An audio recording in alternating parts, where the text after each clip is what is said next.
और चलिए अब बात कर लेते हैं मिडिल ईस्ट में मचे टेंशन को लेकर के। मिडिल ईस्ट में महासंग्राम की स्थिति है, टेंशन लगातार बढ़ती जा रही है। बात इजराइल की करें तो इजराइल इस वक्त 7 मोर्चों पर जंग लड़ रहा है, लेकिन इसके अलावा अगर आपको बता दें, एक बार फिर से ईरान ने धमकी दी है इजराइल को, और ये धमकी पुनीता हमले को लेकर के दी है। बिल्कुल, लेकिन धमकी दी गई है, लेकिन इजराइल जो है वो पीछे हटने वाला नहीं है। और यही वजह है कि अपनी सैन्य ताकत को मजबूत करने के लिए इजराइल की तरफ से अब सैन्य बजट जो है उसमें बढ़ोतरी कर दी गई है। अब ये बढ़ोतरी कितने की गई है और इसका फायदा जंग में किस तरीके से मिलेगा, आपको रिपोर्ट के जरिए दिखाते हैं।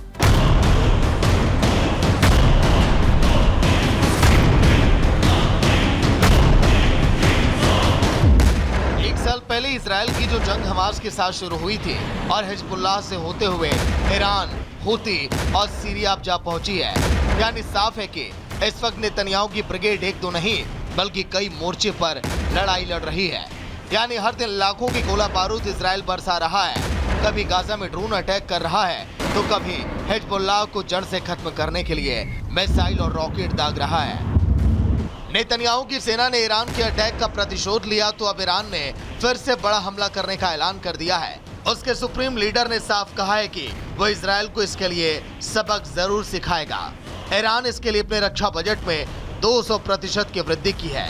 ऐसे में नेतन्याहू ने भी कैबिनेट की बैठक की, जिसमें साल 2025 के लिए देश का बजट पारित किया। इसमें गाजा में युद्ध और लेबनान पर इजराइल के आक्रमण के जारी रहने के कारण रक्षा खर्च में वृद्धि की।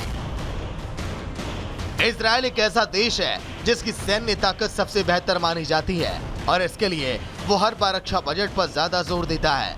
नेतन्याहू ने कैबिनेट की बैठक में रक्षा के लिए जो बजट पास किया 1-2 करोड़ नहीं बल्कि वो अरबों में है।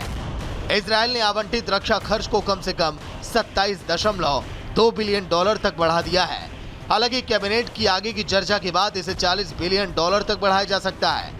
इजराइल ने पिछले साल रक्षा पर 27.5 बिलियन डॉलर खर्च किए थे। कैबिनेट से रक्षा बजट में बढ़ोतरी की हरी झंडी मिलने के बाद नेतन्याहू ने इसे महत्वपूर्ण बताया और कहा,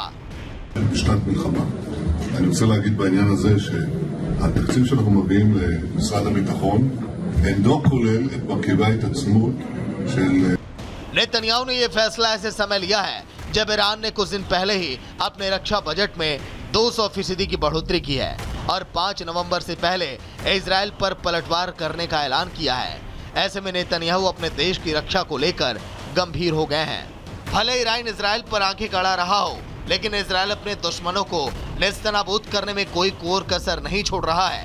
आईडीएफ ने गाजा के खान यूनिस में हमास के राजनीतिक ब्यूरो के मेंबर अल्दीन कसाब को टारगेट कर ढेर किया है। उधर लेबनान में भी इजराइल अटैक जारी है। हिजब की कड़ इजरायली फोर्स चुन कर अटैक कर रही है। पिछले साल अक्टूबर से अब तक लेबनान में इजरायली हमलों में कम से कम 2,897 लोग मारे गए और 13,150 घायल हुए हैं। सबसे बुरा हाल बेरूत का है, जहां पर आईडीएफ हवाई हमला कर रही है, जिसमें सैकड़ों इमारत ध्वस्त हो रही है।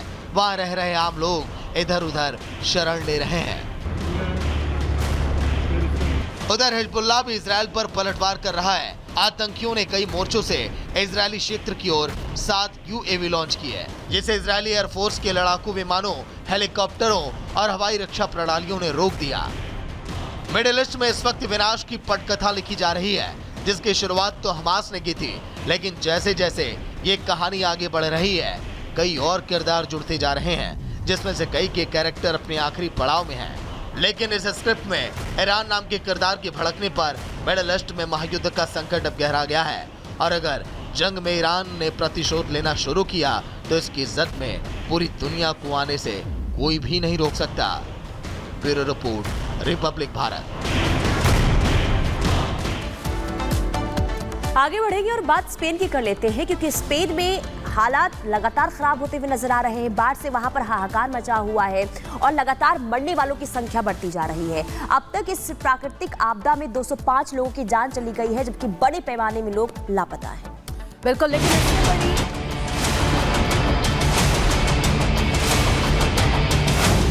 स्पेन में तबाही का मंजर, हर तरफ पानी का कहर। मलबे में फंसी गाड़ियां।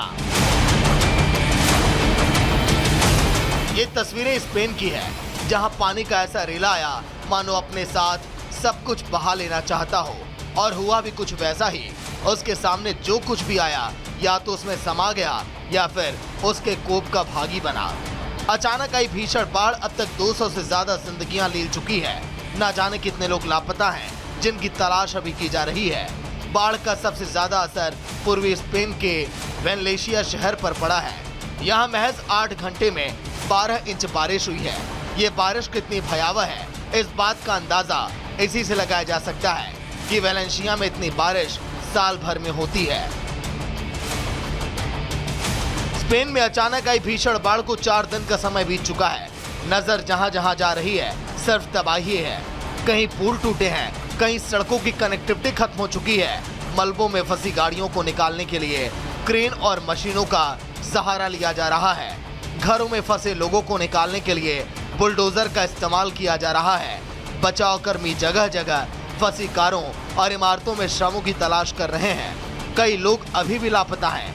बाढ़ इतनी विनाशकारी थी कि उसके रास्ते में जो कुछ आया वो हर उस चीज को बहा कर ले गई। हादसे के बाद से लगातार रेस्क्यू का काम जारी है। बावजूद इसके मलबे में फंसी गाड़ियां अभी भी सड़कों पर जहां तहां पड़ी हैं, जो बता रही हैं तबाही कितनी भयानक थी। बीतते समय के साथ रेस्क्यू टीम के सामने जो सबसे बड़ी चुनौती है वो मलबे से मिल रही लाशों को लेकर है, क्योंकि राहत के काम में जुटी एजेंसियों को कीचड़ के नीचे से जो डेड बॉडी मिल रही है उनको उनके करीबियों या परिजनों को सौंपना किसी चुनौती से कम नहीं है, क्योंकि इस आपदा में परिजनों को खोजना भी एक बड़ी चुनौती है। सैकड़ों लोग अभी भी लापता हैं। हजारों घरों को बाढ़ ने खंडहर बना दिया है। स्पेन के इतिहास में ऐसा पहली बार हुआ है जब बाढ़ से इतने लोगों की मौत हो गई, जिसकी वजह से देश में 3 दिन का राष्ट्रीय शोक है। लेकिन मौसम विशेषज्ञों के पूर्वानुमान ने स्पेन के लोगों और वहां की सरकार की चिंता और भी बढ़ा दी है। उनका कहना है कि आने वाले दिनों में और भी बारिश हो सकती है। मतलब साफ है, स्पेन के लिए यह समय बड़े इम्तिहान का है, जिससे उसे उबरने में लंबा वक्त लग सकता है। Bureau report, Republic Bharat. तो देखिए, स्पेन में सैलाब का कहर लगातार देखने को मिल रहा है। जो मृतक है उनकी संख्या लगातार बढ़ रही है, 205 ये पहुंच चुके हैं। लेकिन अब आपको बताते हैं ग्राफिक्स के माध्यम से स्पेन में 50 साल का रिकॉर्ड किस कदर टूटा है। स्पेन में भीषण बाढ़ से 205 लोगों की अभी तक मौत हो चुकी है और ये जो संख्या है ये अभी भी बढ़ रही है। बाढ़ का सबसे ज्यादा असर अगर कहे तो वेलेंसिया पर यहाँ पर असर पड़ा है। सबसे ज्यादा इस क्षेत्र में बाढ़ की मार देखने को मिली है। वेलेंसिया में 8 घंटे में 12 इंच जो है बारिश दर्ज की गई है। 8 घंटे में 1 साल के बराबर यहां पर बारिश हुई। आप देखिए किस तरीके से यहां पर ये सैलाब आया है। साल 1957 में स्पेन में बाढ़ आई थी और इसके बाद ये जो रिकॉर्ड है ये अब टूटता हुआ नजर आ रहा है। 81 लोगों की मौत उस दौरान हुई थी, लेकिन अब 205 ये आंकड़ा पहुंच चुका है। अगर